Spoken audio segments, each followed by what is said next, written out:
ఏమైంది అలా ఉన్నావు? ఏం లేదులేరా, వదిలేసి. చెప్పినా ఏం చేయగలవు నువ్వు? వదిలేసి.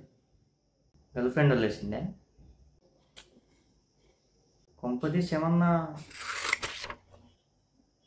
ఏ ఏం మాట్లాడుతున్నాను? కామెడీ చేస్తున్నావు? మరి ఏం లేకుండా అలా ఎందుకుంటావు? చెప్పు, ఏమైందో చెప్పు. ఏం లేదు, మొన్ననే కొత్త ఫోన్ తీసుకున్నాను మొబైల్ ఫోటోగ్రఫీ చేద్దామని. మా ఫ్రెండ్ ఒకడు ఉన్నాడు, వాడిది నా ఫోన్ కన్నా ప్రైస్ తక్కువ అనమాట వాడిది. కానీ వాడు ఫొటోస్ చాలా బాగా తీస్తున్నాడు, వాడి ఫోన్లో బాగా వస్తున్నాయి. నా ఫోన్లో మాత్రం ఎందుకో ఇలా వస్తున్నాయి, నాకే అర్థం కావట్లేదు. ఓ అదే నీ ప్రాబ్లము. ఇప్పుడు నేను చెప్పేది బాగిందా? మొబైల్ ఫోటోగ్రఫీ అనేది మొబైల్ని బట్టి ఉండదు కదా, అది స్కిల్ బట్టి ఉంటుంది అన్నమాట. వాడు మొబైల్ ఫోటోగ్రఫీ నేర్చుకొని ఉంటాడు, నువ్వు నేర్చుకొని ఉండవు. వాడికి టెక్నిక్స్ తెలిసి ఉంటుంది, నీకు తెలిసి ఉండదు, అంతే డిఫరెన్స్ అక్కడ. మొబైల్ ఫోటోగ్రఫీలో నీది ఏ ఫోను, నువ్వు ఎంత కొన్నావు అనేది మ్యాటర్ చేయదు, నీ స్కిల్ మ్యాటర్ చేస్తున్నావు అన్నమాట. ఏం బాధపడకు. ఇప్పుడు నేను ఒక కాన్సెప్ట్ గురించి అయితే చెప్తాను, అదే కాంపోజిషన్. కాంపోజిషన్ అంటే ఏం లేదా, నీ ఫ్రేమ్లో అంటే నువ్వు తీసే ఫోటోలో నీ సబ్జెక్ట్ని నువ్వు ఎక్కడ ప్లేస్ చేస్తున్నావో అనేదే కాంపోజిషన్ అనమాట. దీనికి కొన్ని రూల్స్ అయితే ఉన్నాయి, కొన్ని లేవులే, 1100+ అయితే ఉన్నాయి. దానిలో ఇప్పుడు నీకు 4 అయితే చెప్తాను అనమాట. సో ఫ్రెండ్స్, మీరు కూడా ఆ 4 కాంపోజిషన్ రూల్స్ గురించి తెలుసుకోవాలనుకుంటే ఈ వీడియోని పూర్తిగా చూడండి. ఈరోజు మన కాంపోజిషన్ కాన్సెప్ట్లో రూల్ నెంబర్ 1 వచ్చేసి రూల్ ఆఫ్ థర్డ్స్ అనమాట.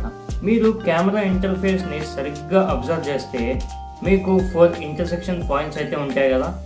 ఏ ఇంటర్సెక్షన్ పాయింట్ కింద అయినా మీరు మీ సబ్జెక్ట్ని ప్లేస్ చేస్తే అది రూల్ ఆఫ్ థర్డ్స్ కిందకైతే వస్తుంది. మొత్తం ఎక్స్ప్లెయిన్ చేస్తావు, ఎగ్జాంపుల్స్ కూడా చెప్పరా? చూపిస్తాను ఎగ్జాంపుల్ కూడా చూపిస్తా. Number 2, centre. సెంటర్ అంటే నువ్వు అనుకున్న సెంటర్ కాదురా. సెంటర్ అంటే ఫ్రెండ్స్, ఇప్పుడు మళ్ళీ మన గ్రిడ్ లైన్స్ దగ్గరికి వస్తే మనకి ఇంటర్సెక్షన్ పాయింట్స్లో మధ్యలో ఒక బాక్స్ అయితే కనపడుతుంది కదా. ఆ బాక్స్లో మీరు మీ సబ్జెక్ట్ని ప్లేస్ చేస్తే అది సెంటర్ కాంపోజిషన్ కిందకైతే వస్తుంది అనమాట. Number 3, triangle. మీరు ఒక కొండని సరిగ్గా అబ్జర్వ్ చేస్తే అది ఏ షేప్లో ఉంటుంది? ట్రయాంగిల్ షేప్లో ఉంటుంది. సో సేమ్ ఇలానే అనమాట. ఒక హిల్ని మీరు ఫోటో తీసేకి వెళ్తే మీరు ట్రయాంగిల్ కాంపోజిషన్ని యూజ్ చేయాలన్నమాట. అదే ఒక కొండ బదులు 2 కొండలు వస్తే చెప్తాను, నీ సంగతి తర్వాత చెప్తాను నీకు. ఒక కొండనే కాదు ఫ్రెండ్స్, ట్రయాంగిల్ షేప్లో మీకు ఏ సబ్జెక్ట్ కనపడినా కానీ మీరు ఈ ట్రయాంగిల్ కాంపోజిషన్ని యూజ్ అయితే చేయొచ్చు అనమాట. Number 4 and last composition rule వచ్చేసి లీడింగ్ లైన్స్. ఏ లైన్స్ అయినా కానివ్వండి, మీ సబ్జెక్ట్ దగ్గరికి లీడ్ చేస్తుంటే అంటే మీ సబ్జెక్ట్ పైన ఫోకస్ చేస్తుంటే అది లీడింగ్ లైన్స్ కిందకైతే వస్తుంది అన్నమాట.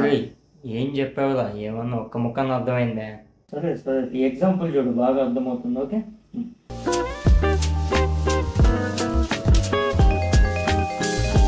సో ఫ్రెండ్స్, ఇవే అనమాట ఈ 4 కాంపోజిషన్ రూల్స్ వచ్చేసి. నా ఫోన్ తీసుకొచ్చి వాడు అంత చూపిస్తాను. ఎక్కడికి వెళ్ళిపోతున్నావురా? ఫోటోలు తీయడానికి రా. ఆ 4 కాంపోజిషన్ రూల్స్ తెలియగానే నువ్వు మొబైల్ ఫోటోగ్రాఫర్ అయిపోదా? వాళ్ళ యొక్క ఫోటోలు కూడా తీయలేవు. లైటింగ్ టెక్నిక్స్, కాంపోజిషన్ రూల్స్ ఇంకా కొన్ని ఉన్నాయి, అండ్ మోస్ట్ ఇంపార్టెంట్ సెట్టింగ్స్ అయితే ఉన్నాయన్నమాట. ఈ సెట్టింగ్స్ కనుక మీరు కూడా తెలుసుకోవాలనుకుంటే పైన ఈ కనపడుతున్న వీడియోని క్లిక్ అయితే చేయండి.